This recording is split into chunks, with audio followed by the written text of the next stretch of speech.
Nipah വൈറസിന്റെ ഉറവിടം എന്ന നിലയിൽ ലോകം മുഴുവൻ പേടിയോടെ നോക്കിക്കാണുന്ന ഒന്നാണ് വവ്വാലുകൾ. പലതരം വൈറസുകൾ വവ്വാലുകൾ മൂലം പകരുമെന്ന ഭീതിയിൽ ഇവയെ നമ്മൾ ആട്ടിപ്പായിക്കുമ്പോൾ വവ്വാലുകളെ സംരക്ഷിക്കുകയും ആരാധിക്കുകയും ചെയ്യുന്ന ഒരു ഗ്രാമവും ഇവിടെയുണ്ട്.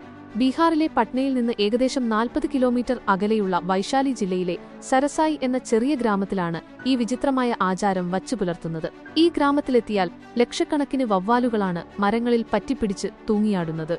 സരസായി ഗ്രാമത്തിലെ ഒരാൾക്ക് പോലും അവയെ ഭയമില്ല എന്നതാണ് സത്യം. വവ്വാലുകളെ ആരാധിക്കുന്നതിന് പിന്നിലുള്ള കഥയാണ് അതിവിചിത്രം.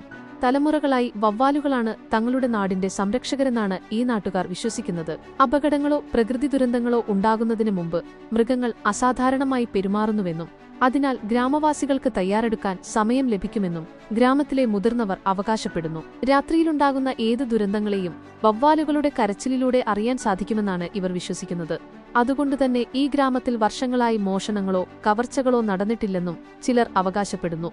വിവാഹങ്ങൾക്കും പൂജകൾക്കും മറ്റു ശുഭകരമായ ഏത് ചടങ്ങുകൾക്കും മുമ്പ് ഗ്രാമത്തിലുള്ളവർ ആരാധിക്കുന്നത് വവ്വാലുകളെയാണ്. ബദൂർ എന്നാണ് വവ്വാലുകളെ അറിയപ്പെടുന്നത്. അതേസമയം ആരെങ്കിലും അവയെ ഉപദ്രവിക്കാൻ ശ്രമിച്ചാൽ അവർക്കുമേൽ കടുത്ത പിഴയും ചുമത്തും.